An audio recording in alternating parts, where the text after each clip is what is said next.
The Raptors played their fifth and final Summer League game today, and there's lots of interesting narratives coming from this one, including Christian Koloko flashing a bunch of potential, Ryan Hawkins finally getting out there on the court after a bunch of demands, and a lot of guys sort of showing what they got. So I'll break that down, and also how the Raptors were robbed out of a potential championship in this year's Summer League due to the formats, and we also have some Twitter drama surrounding OG and Anunoby that needs to be discussed, because I think people are blowing this right out of proportion. So lots of stuff to dive into. Without further ado, let's dive straight into it. Hello everybody, Ben Rogers here, the Raptors Digest, breaking down the latest Toronto Raptors news. And the first thing we're discussing, the first thing we're breaking down is this Summer League game. And the highlight from this one, the one that's most exciting for a lot of Raptors fans, even though there's lots of topics, is Christian Koloko showing off definitely his the most all-around performance, especially on the offensive end for Koloko in this game, showing off what he could potentially bring to the squad on the offensive end next season, because we've raved about Koloko's obviously size, length, athleticism on the defensive end, and the fact he seems to have a pretty high basketball IQ in terms of knowing where to be on the court, right? Positioning-wise, obviously Marc Gasol's the perfect reflection of a guy that makes great defensive plays just solely off IQ, because he didn't necessarily have all the quickness, athleticism, and vertical to sort of get stops. But Koloko seems to have that defensive IQ paired alongside those physical gifts of being a shot blocker. Obviously, he'll have to put on a few pounds, right? That comes with being a big center coming into the NBA. Gasol certainly did have that size, but Koloko's shown a lot of defensive potential over the course of this Summer League. However, it's been the offensive end that's sort of been the question about Koloko when he was drafted, and with this Raptors team, seeing if we've raved about this guy's potential going forward and how he'll develop in the 905. We got Rico Hines in here, all that sort of stuff. Came from the same city as Pascal Siakam, so we've seen the growth Siakam's taken, so he'll probably take him under the wing on the offensive end. But could he be an actual impact player day one coming in and not be a complete negative on the offensive end? Tonight, he showed flashes of what he could potentially grow into between now and the start of this regular season. You look at the box score and put up some solid numbers. Only played 13 minutes in this one, but had 11 points, 4 rebounds, not even any blocks, but only 2 fouls, 2 turnovers, right? Doing a little bit more, and without, the Delano Bantons, Armani Brooks, Jeff Doughtons taking up some of those touches, without them having the ball in their hand as much, Koloko got an opportunity to, spread his wings, show off what he can do in this game. Knocked down a 3 in this one, shot a midi, did some different things, and I'm encouraged. And just like I talked about throughout the course of this season, ended up paying off. I didn't look like a complete idiot, even though at times it could have been it was a bad look. I was getting roasted, but I was really excited that Precious Achiuwa was given free reign to hoist up threes at the beginning of the season, start to dribble, expand out of what Miami was sort of letting him do, and obviously what Koloko was only doing in Arizona, right? Centers, big athletic centers, are usually put in a box and they're said, okay, be a screener, roll to the basket, all that sort of stuff. But I love that Nick Nurse and the Toronto Raptors have a philosophy to big men, you got to develop all of the skills, especially in the modern NBA, and we're seeing that put to work for Koloko. Obviously, definitely not perfect, definitely I wouldn't even say NBA ready just yet as a reliable offensive player. He definitely can be a guy that's in the dunker spot, dunk some stuff down, and not a guy that's unplayable on the offensive end by any means, but there's definitely going to need to be some development to the point where we're going to be able to rely upon this guy, especially in big games over the course of a regular season, and even more so in the playoffs. But I'm encouraged. The jumper looks clean and fluid, right, in terms of form. I don't think it's a little bit slow, but doesn't seem anything horribly mechanically wrong with the jumper. So I'm bullish on Koloko, but obviously we got to see a bunch of Koloko. Harper Jr. also is a guy that was a key piece of the Summer League team that played tonight. Also had a solid game in this one. I feel like he's sort of been overlooked over the course of this Summer League, because he hasn't been bad, but hasn't been overwhelmingly good tonight. Had 10 points, 4 rebounds, a couple blocks, plays good defense, right? I think we'll see Ron Harper Jr. with this 2-way contract, see how he performs over the course of the big team. I feel like he's a guy that fits well with other sort of star players around him, so I'm neither massively encouraged celebrating over this Ron Harper Summer League, but I'm not discouraged either, right? I compared him to a Grant Williams coming into it, and obviously takes some time to develop, especially into that type of defender, and I think he's bringing the right amount of energy on the defensive end. So we'll see what ends up happening with Ron Harper Jr. But this game was more so about the guys that didn't get that much run. And the first guy that everyone was talking about that I want to dive into is Ryan Hawkins, because this guy was electrifying in the few minutes he played at the end of games over the course of this summer league. He'd be splashing deep threes. He'd be hoisting them up, ready to let them fly. And the Toronto Raptors had last season a desperate need to bring in shooters. And obviously we have Otto Porter Jr. We have Siakam talking about improving the three-point shot. We have a bunch of young guys that are looking to develop, but you can't look away. You can't just bury away on a summer league team a guy with that much shooting potential. But tonight, it was sort of a roller coaster of a game for Ryan Hawkins, and the big opportunity he got with the Summer League squad. Had 11 points, had 9 rebounds. I think he's hustling. He's trying out there on the defensive end, which is positive. But hit a 3 early, then missed a bunch, and then made a couple late. So ended up going 3 for 12, 25% from the three-point line, which is not that great. It's, 25%. That's not what you want to be shooting as a three-point specialist, especially coming into the league.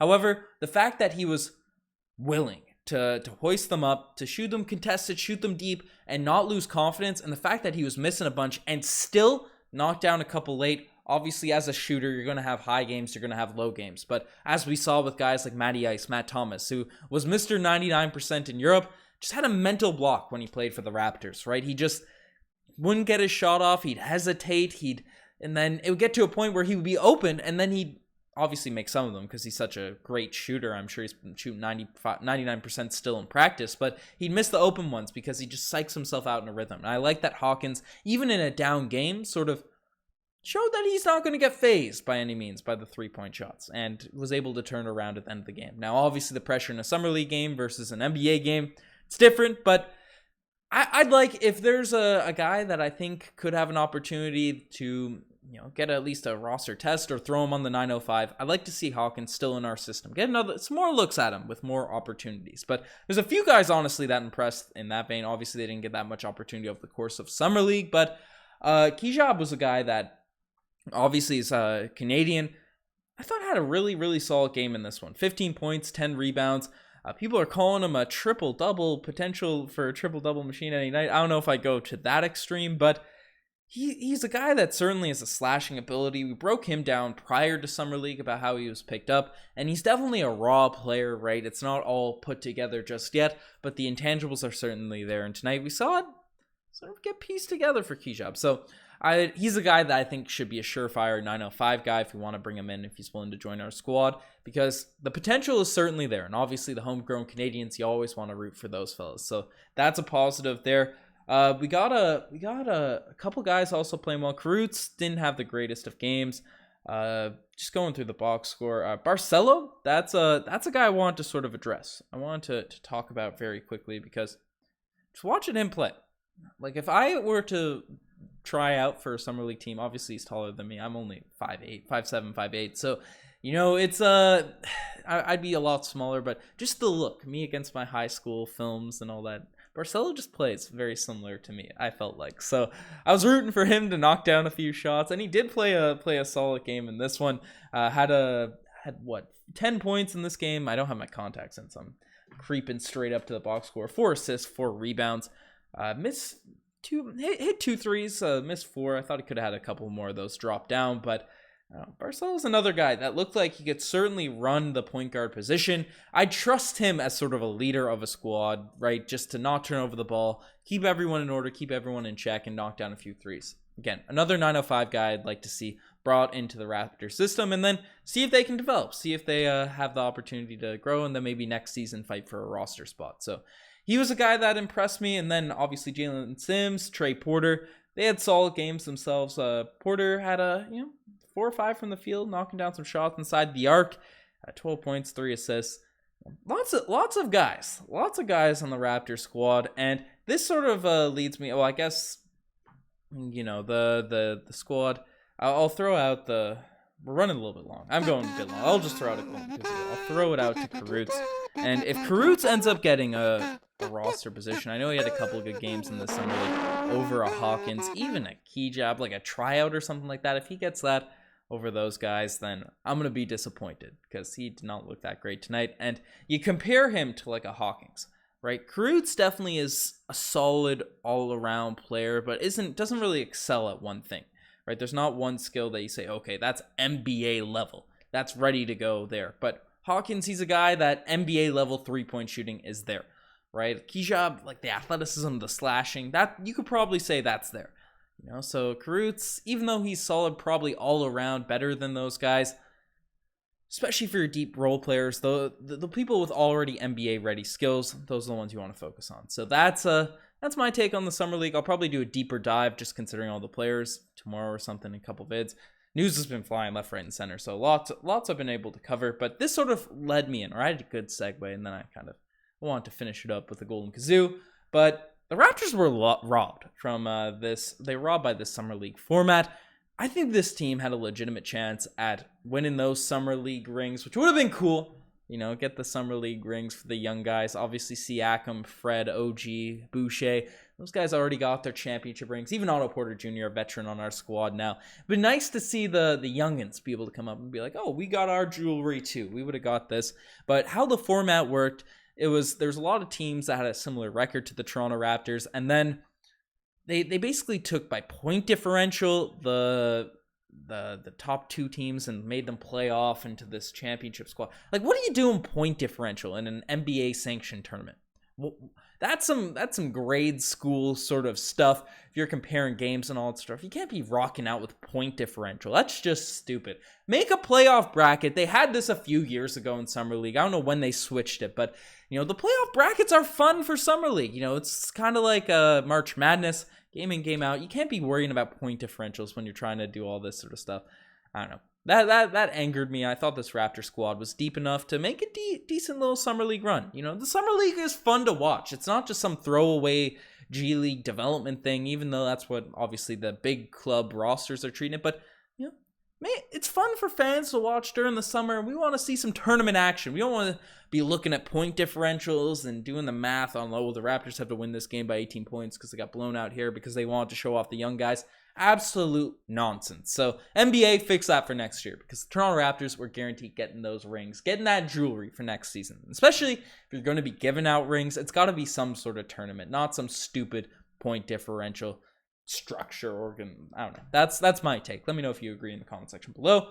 The next topic we're talking about has been scaring a few Raptors fans, and I don't blame them initially when it happened. So today is OG Anunoby's birthday. It's OG Anunoby's birthday. Let's get the balloons going for OG Anunoby. Love, obviously, Scotty Barnes, him, my two favorite Raptors. I love those two guys, especially Kyle Lowry gone. But OG Anunoby, unless it's for Kevin Durant and we're not giving up that much assets, I want this guy to be a Raptors lifer. We've named our sort of the OGs after this guy because we know he's a lifer for the Toronto Raptors, I feel like. But there's been some drama swirling. And today, on his birthday, the Toronto Raptors posted some heartwarming birthday stories, birthday posts. And, that gets you in your feels. You see OG Anunoby, you see all the memories come back and all that sort of stuff. However, these posts ended up getting deleted by the Toronto Raptors today. Weird. Very weird. What's going on there? I'm pulling the Brian Windhorst memes. Then other people did some Twitter detectives. The Twitter detectives out there came out and saw OG Anunoby's Twitter account was deleted. So what could this mean? What could this mean for the Toronto Raptors? Does this mean a trade is coming? Does that mean a deal is on the table? OG knows more than we do right now. And, honestly, to be fair, when this was happening in the moment, I got a little bit sketched. I got a little bit afraid. However, the posts were reposted, not the full video things. And I didn't get a good watch, deep dive of the vids. I don't know if there was any mistakes or something in it, because I obviously, as a creator myself, you can sometimes upload something that's wrong or mess up something, you gotta delete it, take it back, or you spend some time, something's wrong in it, ruined, you didn't keep the save files, and you gotta post something different. But the Raptors ended up reposting birthday posts for OG Anunoby. So some people are reading into this like OG Anunoby's guaranteed going to be traded. I think that's just nonsense. I'm giving an OGs to everyone thinking that OG has some knowledge about a trade. Maybe he doesn't like all the drama with the trade talks, and obviously I'm feeding into that. But the Raptors, the rumors, news, got to give you guys the content, the updates. But I could see him just wanting to take off Raptors swear, and I'm looking at this as more of a positive, because anyone, not just basketball players, right? But you're trying to get focused on something in life. You start deleting the social media, or you turn it off, you block it, you pause it, whatever you do. right? That means you're focused, you're ready to go. And I think this could mean OG Anunoby is ready to just grind it out, take that leap to the next all-star level, which I've lost $60 over the past. I'm not a betting guy. Everyone knows that. I didn't know what the odds meant before the KD stuff came in. That would be put into the calculator. But every year I've bet that OG Anunoby with one of my friends is going to be an all-star. I've lost $60. I bet $20 each year. I'm going to put it on it again because OG's deleting the Twitter, and I think he's going to take that leap this season. So that's my take. That's my take here. That's why he's deleting the social media. He's not getting traded, folks. Stop being dramatic. A little bit of a disjointed argument there, but just wanted to get it out there. People are just discombobulated with all the Kevin Durant trade rumors, but nothing wrong with it. Nothing wrong with a bit of speculation in the offseason when there's no Raptors games, especially no Summer League games going on now at this point. And speaking of KD, speaking of Kevin Durant, is Durant playing for the Raptors Summer League team this season? Obviously, Masai Ujiri, he's been on the quest. He's been on the quest for Kevin Durant. We've been talking about it for the last little while, right? Try not to trade Scotty, not to make these moves, but it might be the case that the Toronto Raptors already have Kevin Durant on their Summer League roster. And I know the picture's a little bit low definition, but are you telling me that's not Kevin Durant out there? Are you telling me from this image right here that is not Kevin Durant? Now, I'm not comparing Christian Koloko, who that actually is, to KD, but my goodness, I saw this picture on Reddit and it was jarring. I thought it was some AI deepfakes. Obviously, I'm a computer science guy. I'm trying to figure out the world of the deepfakes, seeing if I can classify them properly or not. But are you telling me that doesn't look like Kevin Durant? The 35, the long arms, the 7-footer, the form, the high release. The more I see Christian Koloko, the more I watch him play. Obviously, his game does not resemble Kevin Durant's at this point at all, just yet. But the more excited I get, and the more excitement I want to bring to you guys. So it's exciting stuff. You guys are the best to make it this far. Check out the Instagram, the TikTok, the Twitter, all that cool stuff. Anyways, enough of me rambling. Subscribe to the Raptors Digest if you haven't already. We're almost at 24K subs, so I might make a graphic for that. Might already get there, might get there soon, but appreciate all the love on the pods over the last little while. Appreciate everyone that watches the videos, especially then, or if you just tune in, you click in, you want to get your Raptors dose. Appreciate you all. Anyways, I'm signing off. Cheers.